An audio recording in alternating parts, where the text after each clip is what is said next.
Di dalam Alkitab, saudaraku, kita membaca dalam beberapa minggu yang lalu mengenai hamba Tuhan Barnabas, saudaraku, yang dikirim ke Antioquia, saudara, dan dikatakan mengenai Barnabas adalah seorang baik, penuh dengan Roh Kudus dan penuh dengan iman, sehingga banyak orang, sebagian besar orang, jiwa-jiwa diselamatkan.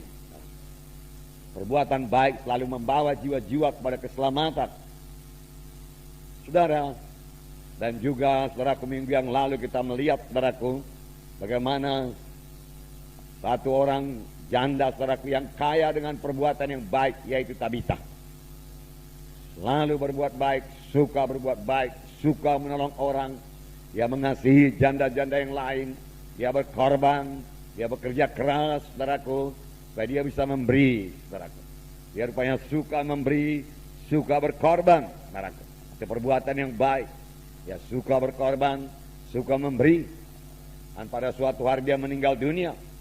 Tetapi Tuhan menghidupkan dia kembali, saudaraku. Puji Tuhan, saudaraku. Dalam Matius 5:16 dikatakan, saudara, bahwasanya perbuatan baik kita itu mempermuliakan Tuhan. Tetapi sebelum kita sampai di situ, saya mau menerangkan kepada saudara bahwa sekedar perbuatan baik saja tidak membawa kita kepada keselamatan. Amin. Jangan pula nanti kita hanya mengandalkan perbuatan baik. Tidak, saudara. Bahkan sebelum selamat kita tidak sanggup berbuat baik. Karena kebaikan adalah buah Roh Kudus. Tuhan Yesus berkata hanya seorang yang baik, yaitu Allah. Saudara. Begitu dalamnya arti kebaikan kepada Tuhan Yesus, saudara. Yang tidak bisa kita capai, saudaraku, hanya dengan, saudaraku, keadaan manusiawi kita, kesanggupan manusiawi kita saja, saudaraku. Kita perlu Roh Kudus memenuhkan kita, menguasai kita, dan kita bersandar kepada Roh Kudus supaya Roh Kudus memberikan buah roh, yaitu kebaikan di dalam hidup kita, saudaraku. Nah, dalam Matius 5:16 dikatakan, saudara, Matius 5:16, demikianlah hendaknya terangmu bercahaya di depan orang, supaya mereka melihat perbuatanmu yang baik dan memuliakan Bapamu yang di sorga.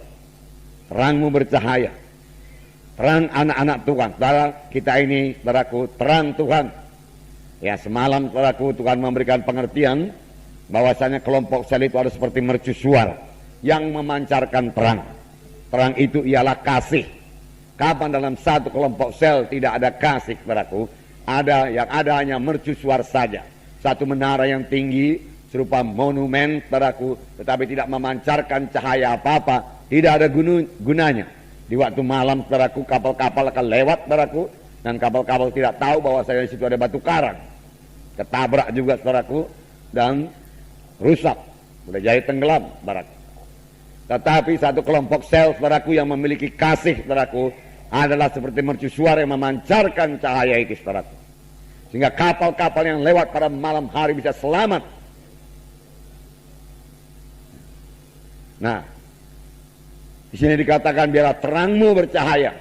Kemudian dikatakan lagi supaya mereka melihat perbuatanmu yang baik, perbuatan yang baik, perbuatan yang baik, dan memuliakan Bapamu yang di sorga. Haleluya. Nah, saudaraku yang kasih dalam nama Yesus, dalam Ibrani 10 ayat 24. Kita harus saling mendorong, saling menguatkan untuk berbuat perbuatan baik. Amin, saudara. Perbuatan baik. Amin, saudara. Haleluya. Semua kita mau melaksanakan perbuatan baik. Haleluya. Sebab dengan demikian nama Tuhan kita dipermuliakan. Nama Yesus dipermuliakan. Saudaraku. Mata dunia memandang kepada kita. Dan kalau dia lihat kita ini orang baik, saudaraku, berbuat perbuatan yang baik, saudaraku, dia tahu kita orang Kristen, lalu nama Tuhan dipermuliakan. Amin. Haleluya. Nah, dalam Ibrani 10 ayat 24, dan marilah kita saling memperhatikan supaya kita saling mendorong dalam kasih dan dalam pekerjaan baik. Ya, saling memperhatikan. Ya, anak-anak Tuhan juga harus memperhatikan anak Tuhan yang lain. Tidak memperhatikan dirinya sendiri saja. Dalam kelompok sel kita memperhatikan jiwa-jiwa dalam kelompok sel kita. Jiwa-jiwa mana yang tidak datang. Pada kaum bapa harus tahu Kaum bapak mana yang tidak datang dalam kelompok selnya? Kaum ibu juga demikian. Kaum ibu juga harus mengetahui kaum ibu mana yang tidak datang dalam kelompok selnya. Marilah kita saling memperhatikan. Dikatakan di sini. Dan kemudian saling mendorong dalam kasih. Saling mendorong dalam kasih. Dan saling mendorong dalam perbuatan yang baik. Dalam pekerjaan yang baik. Saling mendorong. Atau boleh juga dikatakan bekerja sama dalam melakukan pekerjaan yang baik. Amin, saudara. Ya. Maukah saudara mengerjakan pekerjaan yang baik? Haleluya. Sudah 2 kali saya tanya. Haleluya. Semua mau, saudaraku? Haleluya. Nah, saudaraku, banyak macamnya perbuatan yang baik. Dalam Matius 25 bisa kita jabarkan itu, saudara. Pada waktu aku lapar, engkau memberi aku makan. Pada waktu engkau haus, engkau memberi aku minum. Pada waktu aku dalam penjara, engkau mengunjungi aku. Pada waktu aku sakit, engkau mengunjungi aku. Ya. Pada waktu aku telanjang, engkau berikan aku pakaian. Nah, itu macam-macamnya.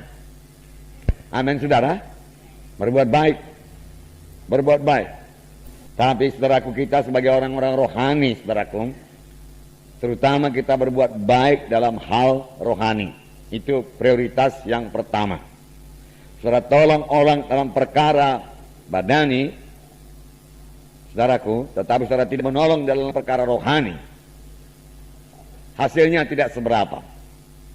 Kalau misalnya disuruh pilih, saudara bisa menolong dia dalam bidang rohani dan membawa dia kepada keselamatan, saudara, ataukah saudara menolong dia hanya dalam bidang badani materi saja, saudaraku, kita harus memilih menolong dia dalam bidang rohani, terlebih memimpin dia sampai kepada keselamatan, meneguhkan imannya, membawa dia kepada kebaktian minggu, membawa dia kepada kebaktian kelompok sel.